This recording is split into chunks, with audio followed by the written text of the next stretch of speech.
시청자 여러분 안녕하십니까? 쏟아지는 정보 속에서 중심을 잡는 KTV 팩트 주민 사실은 이겁니다. 여러분의 팩트 지킴이 최대환입니다. 자, 저희가 새 옷을 입었습니다. 이름도 구성도 한층 더 시원해졌는데요. 오늘부터 저와 함께할 두 분을 소개해드립니다. 자, 기자 출신 방송인이죠. 할 말은 하는 센 언니 김묘성 기자 나왔습니다. 네, 안녕하세요. 그리고 대한민국 공인 가짜뉴스 감별사 금준경 기자 나왔습니다. 어서 오세요. 네, 안녕하세요.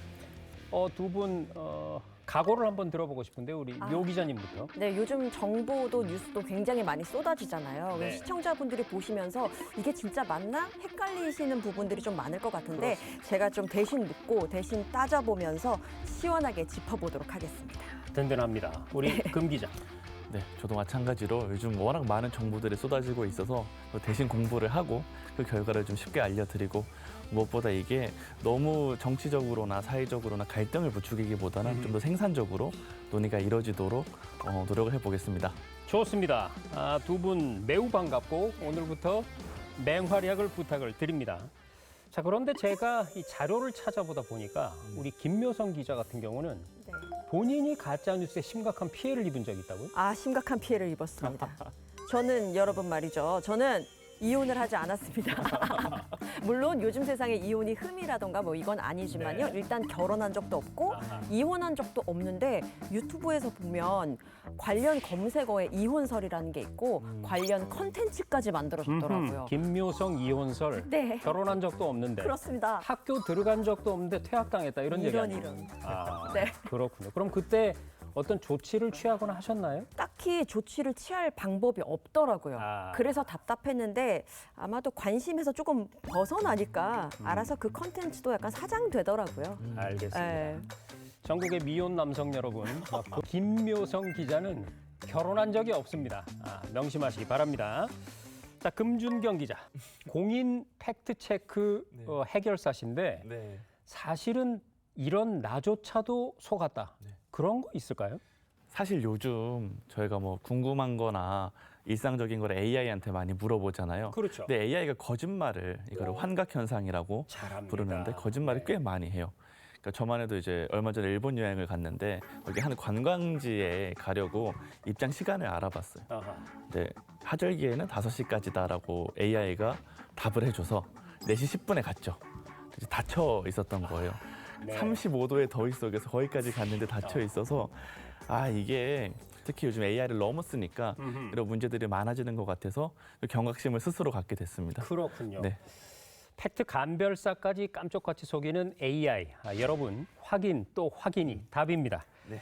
자, 지난 한 주도 정말 많은 이야기들이 쏟아졌습니다. 온라인과 언론에서 많이 회자된 이야기들 중에서 사실과 다른 내용 또는 오해를 부른 내용들을 우리 두 기자가 직접 골라왔습니다. 이번 주 오보픽입니다. 자, 첫 번째 픽은 우리 묘 기자가 가져왔습니다. 자, 그런데 보도가 제목부터 굉장히 세네요. 그렇습니다. 지난 13일에 나온 기사를 한번 살펴볼 텐데요. 대통령이 그때 연평부대 들렀잖아요. 네. 그래서 명사수 이재명해서 굉장히 총을 잘 맞췄죠. 네. 그런데 그때 썼던 총이 K2C1이라는 소총이라고 하더라고요.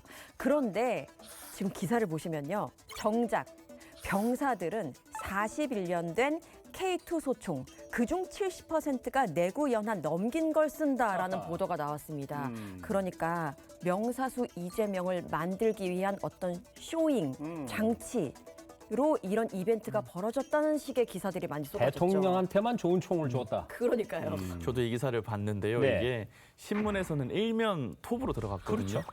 그러니까 이제 요즘 신문을 많이 안 읽는다고는 하지만 이 언론사의 의도나 이런 편집 방향을 읽을 수 있었는데 뭔가 대조가 되죠. 대통령한테 이런 최신 총을 들려줬지만 병사들 손에는 여전히 구식 장비가 있다.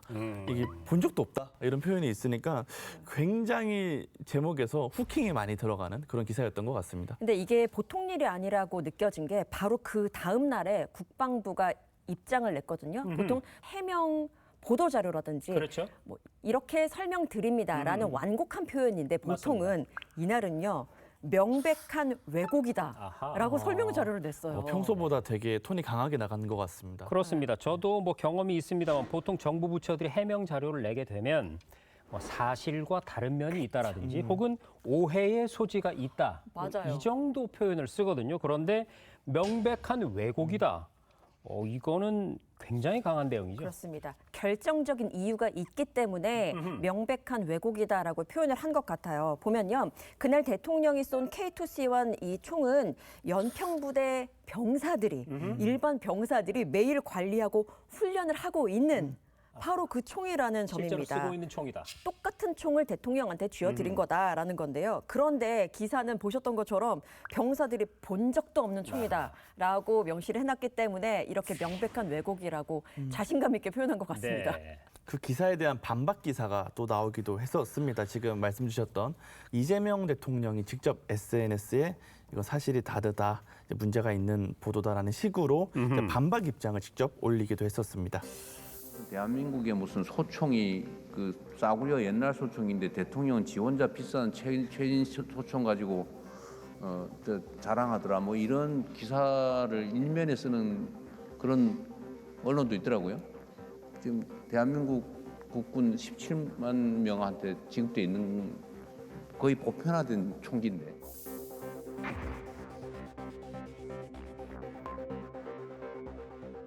기사가 있고 해명이 있었잖아요. 그렇죠. 왜곡이다. 그런데 여기서 끝난 게 아닙니다.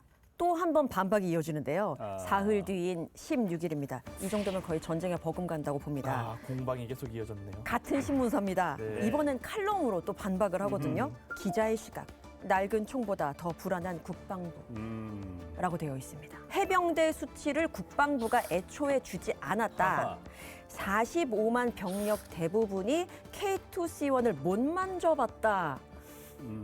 라고 반박을 한 거예요. 그러면 국방부는 여기에서 또 어떤 의견을 내놨습니까? 해병대 수치 같은 경우에는 우리가 다 냈는데 수치를 다 냈는데 확인 과정에서 누락된 것이다라고 해명을 했고요. 그리고 45만 병력 같은 경우에도 네. 원래 편제상 그 군인 전부 다가 이 소총을 받는 게 아니다. 라고 약간 답답함이 느껴지는 해명이었습니다. 이게 누구 말이 정말 맞는지 이 취지를 정확하게 헤아리려면은 조금 더 확인을 해볼 필요는 있을 것 같습니다. 그렇습니다. 끝까지 한번 확인을 해봤으면 좋겠네요. 네, 사실 이거는 그냥 해명 자료 정도가 아니라 언론중재위원회 정식으로 제소까지 하겠다라고 입장이 나왔거든요. 네. 이 이유는 보면 뭐 대통령을 위한 어떤 장치 이벤트를 만들었다는 게 핵심이 아니라 그렇다면 국방비가 어떻게 쓰였는가, 그렇죠. 국방이 제대로 돌아가지 않고 있어라고 네. 확장될 수 있는 문제이기 때문에 이렇게 강력하게 나온 것 같습니다. 그렇습니다. 총 한 자루에 대한 보도가 불러온 여파가 매우 큽니다. 이재명 대통령이 AI를 통한 오보 대응을 주문하기에 이르렀죠. 자, 두 번째 픽은 우리 금 기자가 가져왔습니다. 이번에는 그런데 R200과 관련된 기사들인데 이 R200과 관련된 보도 3건을 엮어서 가져오셨다고요? 네, 최근에 이틀 사이에 정부가 설명 자료를 3차례 냈습니다. 하하. 첫 번째 기사를 보면은 아리백 관련해서 아리백 산단 부처가 TF 논의를 1년 가까이 회의를 열지 않았다. 놀았다는 얘기네요. TF 멈췄었다라고 하면은 사람들이 네. 받는 인상이 말씀 주시는 것처럼 일을 안 했구나, 그러게요. 놀았구나라는 인상을 줄 수 있는 기사가 이제 바로 나왔습니다. 그래서 지난해 3번 회의를 했는데 올해는 단 한 번도 회의가 열리지 않았다라는 내용의 기사였습니다. 자, 그렇다면 팩트 체크를 해야 되는 거잖아요. 회의를 안 한 건 맞습니까? 그러니까요. 회의를 안 한 게 맞다면 그럼 이 기사도 틀린 게 아니지 않나요? 그렇죠. 이 부분에 대해서는 보충 설명이 좀 필요했던 사안인 것 같습니다. 이게 사실은 맞는데 산업부의 입장을 들어보니까요. 왜 회의가 열리지 않았는지를 알게 됐는데 아하. 이 TF 자체가 특별법을 만들기 위해 꾸린 조직입니다. 근데 이 특별법을 만드는 TF가 3차례 논의를 거쳐서 법안을 만들어서 그 법안이 발의가 된 상태입니다. 아하. 그러니까 일을 안 한 게 아니라 할 일을 다 했네요. 그렇죠. 일이 끝난 거죠. 그러니까요. 회의가 중단된 게 아니라 임무가 끝난 건데. 그렇네요. 그렇죠. 그래서 이 부분이 이제 받아들이는 쪽에서는 좀 악의적이다라고 느낄 수가 있을 텐데 어쨌건 그런 맥락, 당사자의 입장 이런 것들이 좀 부족했던 보도였던 것 같고요. 참고로 정부에서는 특별법이 통과가 되면 정식으로 위원회를 꾸려서 추가적인 논의를 이어가겠다라는 입장을 밝히기도 했습니다. 그렇군요.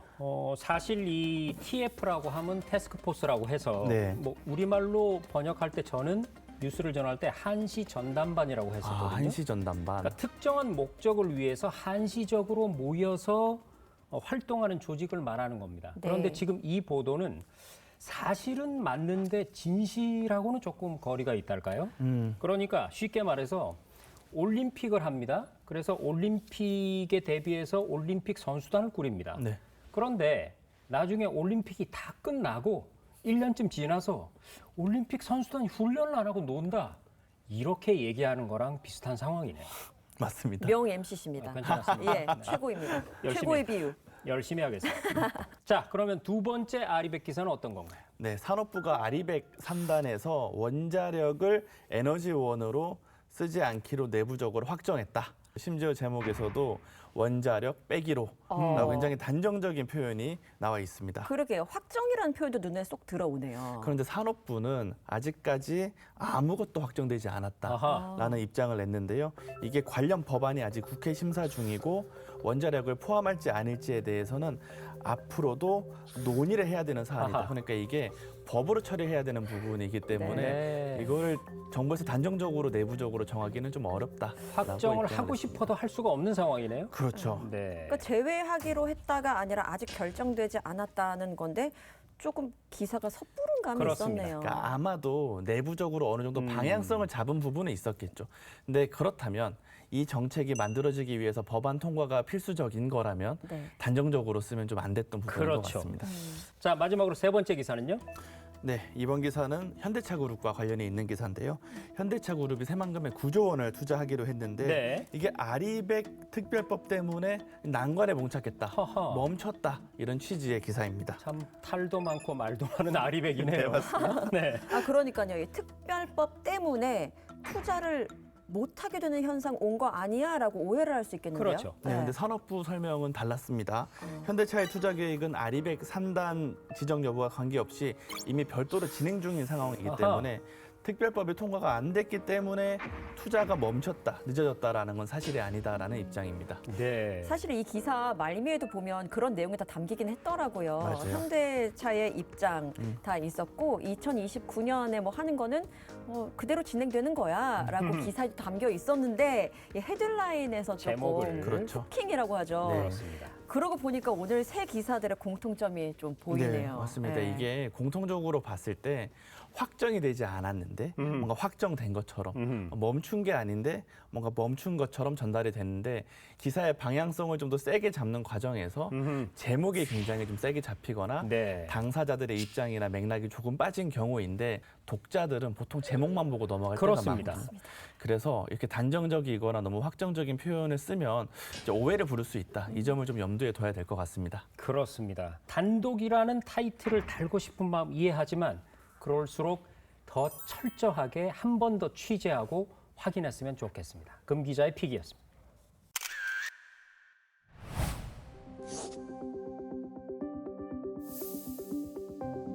허위 조작 정보를 온라인에 고의적으로 퍼뜨리면 손해액의 5배까지 배상할 수 있게 한 정보통신망법 개정안이 시행됩니다. 허위 조작 정보를 어떻게 판단하느냐를 놓고 논란이 계속되면서 시행 이후를 우려하는 목소리가 계속 나오고 있습니다.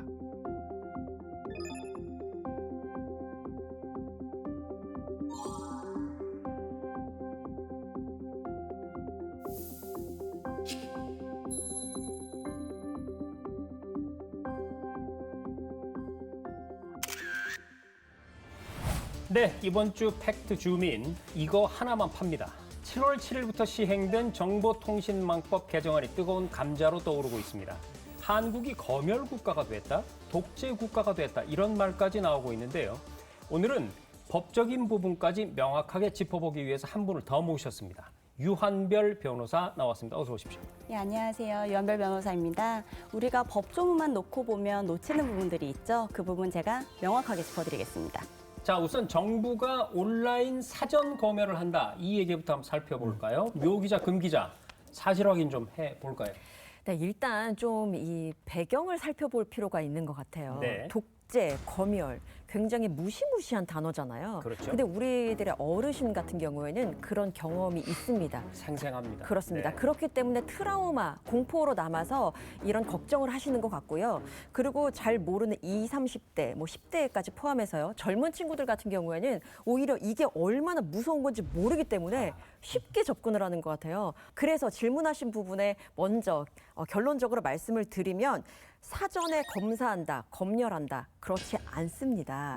게시물이 올라온 다음에 신고가 들어와야 움직이는 구조고요. 그것도 플랫폼에서 자체적으로 체크를 하고 또 외부 자문 기구를 통해서 팩트 체크를 하기도 합니다. 네.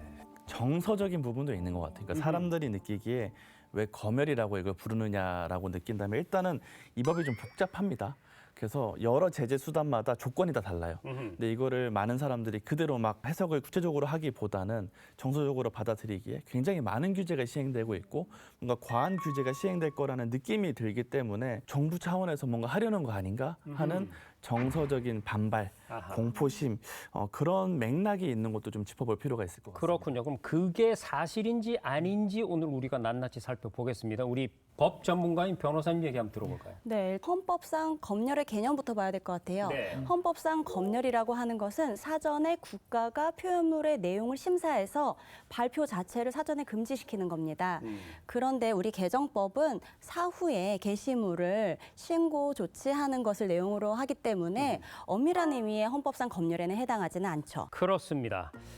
자, 그런데 그런가 하면 이런 내용도 있어요. 허위 조작 정보를 유포하면 과징금이 10억 원이다. 10억이면 한 개인이 책임지기는 매우 힘든 엄청난 금액인데요. 금 기자, 10억 얘기는 어떻게 나온 겁니까? 사실 이게 또 헤드라인을 요약하다 보니까 우리 눈에 보이는 거는 허위 조작 정보와 10억 이 두 가지 정보만 보인단 말이에요. 네. 근데 사실 좀 꼼꼼히 봐야 되는 게 우리 같은 사람들이 그냥 거짓말을 했다 그래서 어느 날 갑자기 10억 원의 통지문이 날라온다. 뭐 그런 일은 없고요. 그래서 그런 공포에 앞서서 이게 제재를 받는 기준이나 맥락을 좀 더 구체적으로 살펴볼 필요가 있을 것 같습니다. 네. 그리고 일단 뭐 과징금 10억 이렇게 이야기하면 굉장히 크게 느껴지기는 하는데 일단 손해의 5배로 저는 알고 있었고 네. 그리고 10억이라는 것도 상한선이라고 알고 있거든요. 그렇게 겁먹지 않아도 될 것 같은데. 네, 류 기자님 말씀이 맞습니다. 지금 일단은 10억은 상한선이지 기본값은 아니고요. 말씀하신 바와 같이 법원에서 확정 판결에 의해서 허위로 조작된 정보라는 것이 확실히 나왔을 때 그 정보를 반복해서 유포한 경우에만 10억 원의 과징금이 부과되는 것이고 이것이 바로 즉시 10억 원부터 시작을 하는 것은 아닙니다. 또한 허위 조작 정보라고 하면 진위를 확인할 수 있는 정보여야지 되는 건데 네. 우리가 되게 두려워하는 것은 단순한 풍자, 패러디, 내 정치적 견해 표명 이런 부분은 거기에 해당하지 않습니다. 그렇죠. 근데 많은 분들이 그렇게 자세히 알고 있지 않다 보니까 그렇죠. 겁을 먹으시는 것 같고 그리고 법원에서 확정 판결이 나지 않은 뭐 다른 일반적인 말씀하신 뭐 의견 표명. 의견 표명이라든지 네. 이런 것들을 누가 그러면 팩트라고 체크를 할 것인가 그 기관이 어디야 누가 주체가 되는 건데? 라는 거에 사람들이 좀 의문을 갖는 것 같더라고요. 일단 이 문제 같은 경우에는 만들어진 취지를 좀 고려를 해야 될 것 같아요. 네. 사실 5.18 민주화운동 같은 사건에 있어서 이미 유죄 판결을 받았음에도 그런 판결이 있음에도 지속적으로 허위 정보를 유포하는 이들이 있거든요. 네. 또 그러는 과정에서 수익을 노리는 이들도 있어요. 그러니까 그런 이들에 대한 규제 책으로 만들어진 것이지 이걸 단순히 우리가 온라인에 실수로 뭐 잘못 올렸다고 해서 처벌받는다? 결코 그런 조항은 아닌 것 같고요. 다만 이제 과징금이라는 이런 제도가 신설된 만큼 산정 기준이나 방식 또 사례나 이런 것들을 보면서 이게 좀 과한 건 아닌지 혹시 부족한 점은 없는지는 추후 법 개정이나 이런 걸 통해서 충분히 좀 보완이 이루어질 필요는 있어 보입니다. 네, 잘 알겠습니다. 자, 이 정보통신망법 개정안을 두고 온라인 커뮤니티도 매우 뜨겁게 달아올랐다죠. 영상 한번 보시고 얘기 나누시죠. 7월 1일, 이미 지났네 이건? 온라인에 올리는 모든 사진이 검열된다. 시행 약 한 달 남은 대단한 법. 7월 7일부터 시행되는 법, 정보통신망법 개정안. 불법 정보만 내놓지 않으면 되는 거 아닌가? 그럼 개정안에서 말하는 불법 정보란 무엇일까? 쉽게 말하면 누군가에 대한 비판, 비난을 통해 상대가 기분이 나빠서 존엄성이 훼손됐다고 느끼면 일단 걸림. 웃긴 건 이걸 불법 허위 정보라고 본다는 것임. 단순히 누군가 비난 혹은 비판하는 게 불법 허위 정보가 되는 신기한 세상.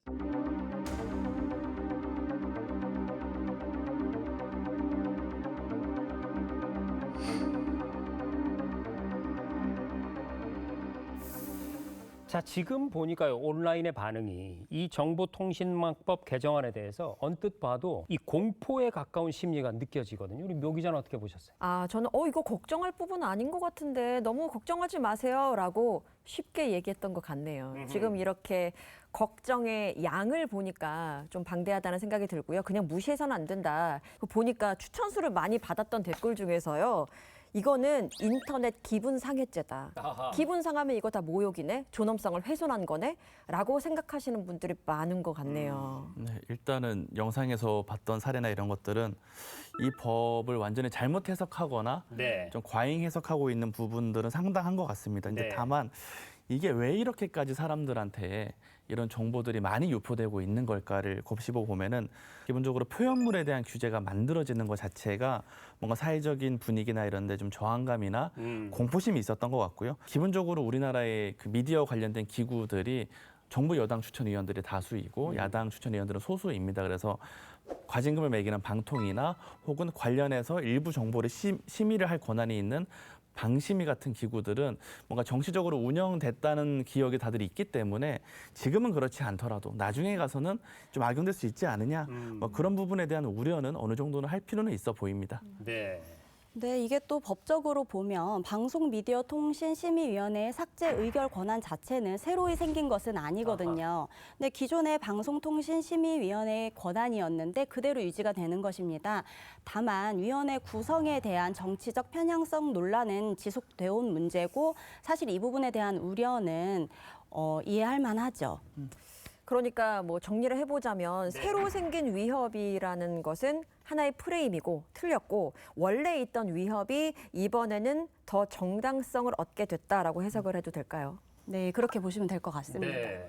그런데 카카오톡에서 혐오 표현을 쓰면 삭제가 된다 이런 얘기가 돌고 있습니다. 금 기자, 사실이 뭔가요? 카카오톡에서 우리가 대화를 하는 내용을 국가가 들여다볼 수는 없습니다. 현재는. 네. 이게 기본적으로 제재를 할 수 있는 정보의 기준이 일반에 공개되는 정보입니다. 그래서 사적인 대화는 당연히 볼 수가 없고요. 우리가 나누는 얘기는 계속해도 되는 거고. 그렇죠.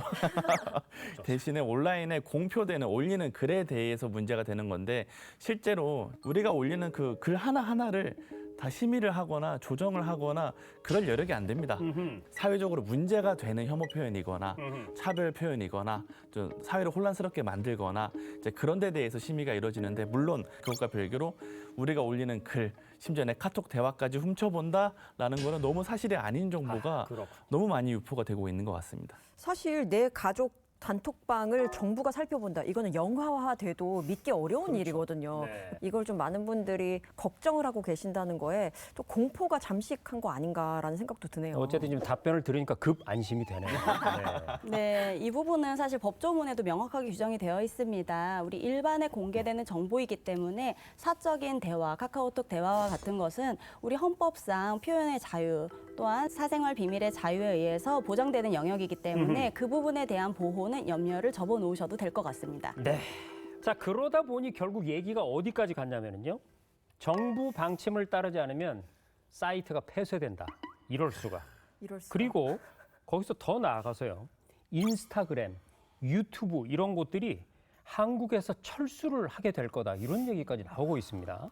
아니, 일단 좀 기가 막힌 게요. 네. 차단이나 폐쇄 이런 거는 법안에 있지 않거든요. 네. 그러니까 저희가 계속해서 이야기한 것처럼 뭐가 이게 잘못됐습니다라는 신고를 받고 이의 신청을 받고 하면서 플랫폼 운영자의 책임을 강화하겠다. 그럼 뭐 과태료를 부과하겠다, 과징금을 부과하겠다라는 것이지 정부가 임의적으로 여기 폐쇄버려 이런 식의 진행은 이루어질 수 없다.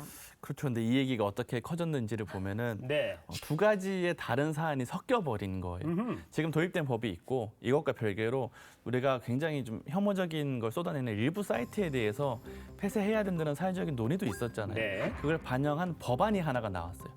통과는커녕 논의도 안 된 법안이에요. 그래서 그런 상황에서 이미 통과된 법과 그냥 숱하게 나온 법안 중에 하나인 걸 섞어서 사이트까지 차단시킬 것이다라는 음모론으로 좀 커진 경우가 있는데 법안에 이런 내용 당연히 없고요. 여기서 말하는 플랫폼 규제들은 자율규제 관련된 규제이기 때문에 전혀 이런 성격은 아닙니다. 현실과 상상이 융합이 돼버렸군요. 그렇죠. 네. 인스타, 유튜브, 철수설도 마찬가지고요. 말씀하신 대로 뭐 차단이나 폐쇄의 법안이 아니기 때문에 예전부터 나돌던 이런저런 걱정들이 이번 그 시행 타이밍에 붙게 되면서 공교롭게도 이렇게 좀 확대 재생산되고 있는 것이 아닌가 싶습니다. 네. 사실 이 부분에 대해서는 지금 플랫폼 규제 부분은요. 징벌적 손배랑 과징금이랑 상관이 없는 거예요. 플랫폼 규제는 너희가 허위 조작 정보나 불법 정보에 대해서 판단하는 자체적인 심의 기준을 만들고 네. 또 팩트체크 도움을 받거나 해서 조치를 하고 결과를 알려달라는 거예요. 이런 거에 대해서는 이미 유튜브도 엄청나게 많은 영상을 삭제하고 있거든요. 자기들 네. 기준에 한해서. 다만 그 기준이 조금 더 한국에 맞는 기준으로 바뀌어서 조치를 할 것이지 이거 가지고 유튜브가 한국을 철수한다? 좀 말도 안 되는 얘기인 것 같습니다. 그렇죠. 특정 언론사의 이름이 콕 집어서 거론되기도 했습니다. 허위 조작 정보 팩트 체크를 JTBC가 맡는다? 금 기자, 이거 무슨 얘기일까요? 이 법 시행으로 인해서 플랫폼 사업자들은 뭐 징벌적 손배나 과징금을 받지는 않지만 책임을 다하라는 의미에서 너희가 가짜뉴스 허위 조작 정보를 판단해서 거기를 삭제를 하거나 차단을 하거나 조치를 취해라라는 기준을 이번 법에 넣게 됩니다. 그러면 플랫폼이 자기 마음대로 허위 조작 정보를 정하는 거 아니냐, 네. 플랫폼 마음대로 검열하는 거 아니냐 이런 우려가 제기되니까 보완의 성격으로 들어온 조항입니다. 그래서 이게 어떤 조항이 있냐면 사실 확인 단체를 지정을 해서 네. 그 단체의 팩트 체크된 결과를 참조를 할 수 있게 한 겁니다. 의무 조항도 아니고요. 근데 어떤 언론사나 어떤 단체가 그런 지위를 가질 것이냐가 또 논쟁이 될 수 있잖아요. 그렇죠. 그래서 공인된 국제 팩트체크 센터라는 기구가 있습니다. 네. IFCN이라는 기구가 있는데 그 기구에서 자격 심사를 해서 공인된 팩트체크 매체만 요거를 담당할 수 있게 운영을 하고 있기 때문에 네. 국내에서는 지금 주요 언론사 가운데는 공인된 매체가 JTBC만 있는 겁니다. 아하. 참고로 이 심사를 넣은 언론사는 더 있어요. 다른 언론사도 네. 있는데 JTBC만 들어있어서 마치 이런 복잡한 맥락이 다 사라지고 이번 정부 JTBC 너희가 뭘 한다? 이렇게 연결돼 버리면서 이게 좀 만들어진 그런 기사인 것 같습니다. 네, 사실 법적으로도 팩트체크 협약의 당사자는 정부가 아니라 플랫폼과 사실 확인 단체입니다. 네. 그렇기 때문에 정부가 개입할 근거는 법적으로는 없습니다. 안심하셔도 될 것 같습니다. 이제 마지막입니다. 이게 제일 종합적이고 그렇기 때문에 가장 강력한 프레임이 아닌가 싶은데 이 법의 시행으로 독재 정권 치하처럼 표현의 자유가 사라질 것이다. 우리 금 기자부터 짚어주시죠.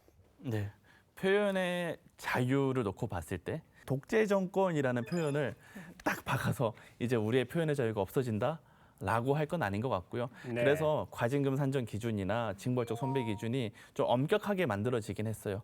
물론 그럼에도 이 법이 운용되는 과정에서 좀 더 보완을 해야 될 필요는 있겠지만 이 법 자체가 독재 정권이다라고 뭔가 좀 규정을 해버리면은 오히려 이 법을 냉정하게 보고 생산적인 논의를 이뤄나가야 되는데 자꾸 강한 표현들, 카톡, 유튜브, 뭐 검열, 독재 이런 표현이 있으면 저는 이 법으로 인한 진짜 피해를 가리고 이 아하. 법으로 인한 생산적인 논의를 더 가로막을 수도 있다 뭐 네. 이런 생각이 듭니다. 건전한 비판 당연히 필요하다고 생각합니다. 그런데 이것을 진행하는 과정에서 가장 두려운 미래, 가장 최악의 시나리오를 상정해서 그냥 불안에 떨게 하는 거는 이거는 공포 마케팅이라는 생각이 들거든요. 여기에는 현혹되지 말아야 된다는 생각이 들고요. 그리고 표현의 자유와 그리고 허위 조작 정보에 대해서 대응하는 것.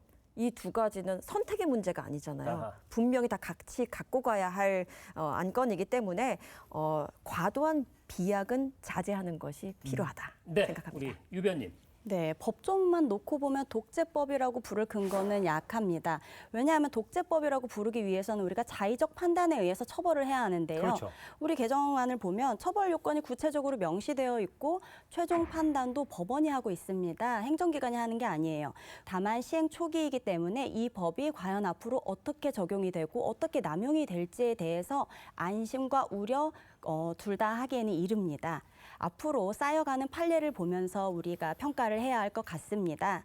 지금은 독재법이다. 완전히 무해하다. 그 어떤 판단도 성급하다고 생각합니다. 네, 잘 알겠습니다. 하나만 판다. 오늘 팩트 주민 개정된 정보통신망법을 둘러싼 우려와 오해들을 살펴봤습니다. 함께해 주신 유한별 변호사님 고맙습니다. 감사합니다. 네, 이번에는 조금 다른 방식을 택해 보겠습니다. 가짜 뉴스가 태어나서 퍼지고 결국 잡히기까지 그 경로를 한번 따라가 보려고 하는데요. 자, 지난 5월 18일이었죠. 5.18 SNS에 이런 신문 기사가 하나 올라왔습니다. 광주일보 이런 제호를 달고 1980년 5월 20일자로 북한군이 광주에 투입돼서 무기고를 탈취하고 있다. 이런 기사가 실려 있었습니다. 자, 우리 두 기자 보시기에 이게 진짜 신문처럼 보이나요? 어떤가요? 그냥 봤을 때는 사실 신문처럼 보이죠. 옛날 속아 자료구나라고 생각할 수도 있습니다. 보면요, 광주일보라고 맨 위에 있고요. 그리고 폰트도 옛날 글씨잖아요. 네. 게다가 실제 신문의 레이아웃, 그 당시의 레이아웃일 것 같은 것을 그대로 갖고 와서 흉내를 내고 있는데 흑백 사진에. 그렇습니다. 세로 글씨도 보이고요. 근데 결정적인 허점이 있는데요. 광주일보라는 이 신문사 이름 자체가 사실 1980년 5월 그 당시에는 존재하지 않았다는 사실입니다. 광주일보는 언론 통폐합으로 만들어졌죠. 전남매일신문 그리고 전남일보가 전두환 정권 때 그때 강제로 합쳐져서 1980년 12월 1일에 창간된 매체입니다. 네. 그러니까 5월에는 없었습니다. 애초에 나올 수가 없는 신문이었던 거죠. 잘 알겠습니다. 그럼 이제 추적을 한번 시작해 볼까요? 자, 금 기자, 이 네. 이미지가 어떻게 퍼져나가게 된 겁니까? 이게 사실 허위 정보가 어떻게 유포되는지를 잘 보여줬던 사례인데 경찰이 수사를 해보니까 원작자는 20대 남성이었습니다. 네. 근데 이 남성이 SNS 계정에 올린 다음에 다른 사람들이 사실 확인을 안 하고 바로 공유를 하는 식으로 재유포를 하거나 재업로드를 했습니다. 그래서 확인된 재유포자만 5명에 달하고요. 그래서 제작자의 의도보다도 더 빠른 속도로 사람들이 자발적으로 올려서 유포를 시켰던 그런 그렇습니다. 허위 이런 게 정보라고 할 수 퍼지는 있습니다. 건 거의 빛의 속도라고 봐야죠. 자, 그런데 묘 기자, 이걸 그냥 두진 않았을 텐데요. 어떤 조치가 있었나요? 네, 5월 22일입니다. 바로 경찰청 국가수사본부에서 추적 수사에 돌입을 했고요. 5.18 기념재단도 당연히 나섰습니다. 네. 재단 이사장이 이런 말씀을 남기셨더라고요. 그날에 그 당시의 언론인들은 보도하지 못한 진실 앞에서 절필을 통해서 저항했는데 네. 이번 허위 이미지 같은 경우에는 그러한 역사마저도 왜곡하고 있다라고 일갈했습니다. 자, 그런데 말이죠. 이 가짜 신문의 날짜가 1980년 5월 20일로 돼 있는데 금 기자, 이 날이 뭔가 특별한 날이라면서요? 맞습니다. 바로 광주일보의 전신이던 전남매일신문 기자들이 신군부의 언론 검열에 반대를 해서 집단 사직서를 냈던 날입니다.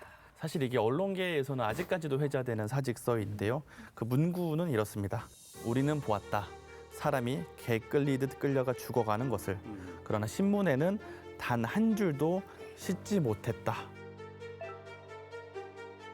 가짜 뉴스, 허위 정보가 골라 쓴 날짜가 사실 그 언론사의 전신이 되는 언론사의 언론인들이 이 침묵을 거부하고 저항을 했던 날이었던 거고요. 그래서 실제로 이 건은 광주일보에서도 굉장히 모욕적이라면서 강하게 또 반발의 입장을 냈던 그런 사건이기도 합니다. 그렇습니다. 날짜마저도 모욕했다. 이렇게 볼 수가 있겠네요. 그렇습니다. 그렇다면 1980년 5월 20일 그 당시에는 어떤 기사가 났는지 한번 찾아봤는데요. 네. 광주일보의 전신인 옛 전남일보 지면에는 김재규 등 5명 사형 확정이라는 기사가 있었고요. 같은 날에 발행된 옛 전남매일신문 같은 경우에도 역시나 김재규 등 5명 사형 확정, 박정희 시해 사건 대법원 판결 요지 이런 것들이 실린 날이었습니다. 네. 저는 그 금 기자가 읽어준 그 문구를 들으면서 좀 가슴이 먹먹해지는 느낌인데요. 어쨌든 이거 언뜻 허술해 보이면서도 또 많은 공을 들인 흔적들이 있는 그런 가짜 신문이 아닌가 이런 생각이 듭니다. 그럼 금 기자, 네. 이 사건 결국 어떻게 마무리가 됐습니까? 경찰에서 최초 제작자인 20대 남성 재유포자 5명, 총 6명을 검거를 했습니다. 네. SNS에 올리는 글들은 경찰이 역추적하면 언제든지 수사를 할 수 있다. 발자국이 남습니다. 그렇습니다. 네. 그래서 디지털의 흔적은 반드시 남기 때문에 수사를 통해서 처벌을 받을 수밖에 없는 상황이라는 걸 인지를 할 필요가 있고요. AI로 인해서 어떻게 쉽게 가짜뉴스가 만들어지고 또 이게 얼마나 쉽게 유포되는지를 보여주는 그런 사례였던 것 같습니다. 자, 다음 사례로 넘어가 보겠습니다. 이번에는 사진 한 장으로 시작된 가짜 뉴스입니다. 지난 G7 정상회의 이후에 SNS에요. 이재명 대통령과 트럼프 대통령이 함께 찍은 사진이 AI 합성이다. 자, 두 분 이 사진 어떻게 보셨습니까? 사실 이게 왜 AI 합성이라고 하는 거지? 그리고 합성을 할 필요가 있나라는 생각이 들더라고요. 이때 또 국제 외교 행사였었고 친교의 자리였기 때문에 이걸 왜 굳이 합성이라고 주장할까 싶었는데 이번 케이스가 좀 특이합니다. 네. 왜냐하면 가짜라고 주장한 쪽이 오히려 가짜의 증거라면서 근거를 들고 나왔어요. 가짜를 근거로 가짜라고 주장했다. 네. 금 기자, 네. 해설 좀 해주세요. 네, 한 누리꾼이 이재명 대통령과 트럼프 대통령의 사진이 이거 합성된 것이다라고 네. 주장하면서 근거를 대야 되잖아요. 네. 원본은 이거다라고 근거로 제시한 게 따로 있습니다. 근데 그 원본을 보게 되면은 그게 또 허위였던 상황입니다. 네. 아, 그러니까 비교 사진, 즉 이것이 진짜다라고 올린 사진이 가짜인 윤 전 대통령의 얼굴을 합성한 사진이었군요. 그렇습니다. 팩트는 정말 정반대였던 그렇습니다. 거죠. 사실 언론의 공동 취재단의 사진도 존재했고요. 네. 대통령실, 청와대 공식 SNS에도 같은 사진이 업로드가 됐고요. 외신을 찾아봐도 금방 나옵니다. 그러니까 AI 생성 이미지가 아닌 실제 사진이다라고 청와대에서도 공식 확인을 해줄 정도로 이게 좀 삽시간에 퍼진 경향이 있었어요.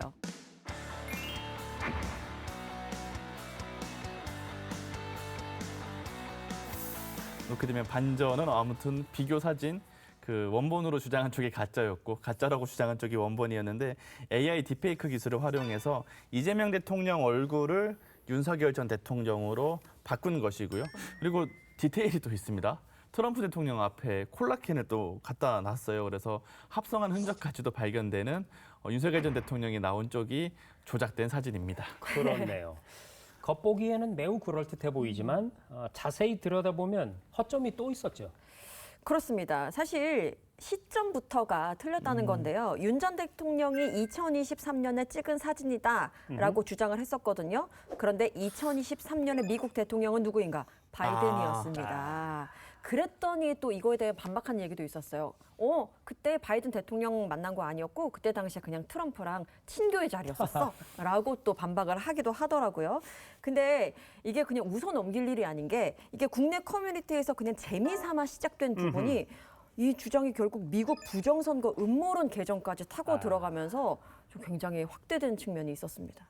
그래서 네. 탈진실의 시대라고 하잖아요. 이게 사람들이 거짓을 보고 그걸 믿는 것만이 문제가 아니라 네. 진짜를 보고도 거짓이라고 생각할 수 있는 시대가 돼버린 것 같습니다. 잘 알겠습니다. AI로 가짜를 만드는 시대를 넘어서 이제는 가짜를 근거로 진짜를 의심하게 만드는 시대까지 된 것 같습니다. KTV 팩트 주민 사실은 이겁니다. 시청자 여러분과 함께 사실만을 따라가 봤습니다. 두 분 오늘 첫 방송이었는데 소감 어떠세요? 앞으로 더 잘해야겠다라는 각오를 다지게 됐는데요. 시청자분들이 궁금해하시는 것, 또 재밌어하시는 것 좀 갖고 와서 팩트체크 제대로 해드리겠다는 각오를 다지고요. 그리고 금준경 기자님만 믿겠습니다. 네, 금 기자. 네, 부담이 좀 네, 커지는 것 같은데요. 사실 저도 잘 모르는 세상에 많은 또 잘못된 정보가 나올 수 있잖아요. 그래서 더 꼼꼼히 준비하고 더 열심히 공부를 해야 되겠다. 그런 생각이 들었습니다. 네, 좋습니다. 정보가 쏟아질수록 필요한 건 속도가 아니라 확인입니다. 저희가 매주 금요일 그 확인 과정을 여러분과 함께 하겠습니다. 팩트 주민 사실은 이겁니다. 다음 주에 다시 찾아뵙겠습니다. 시청해주신 여러분 고맙습니다.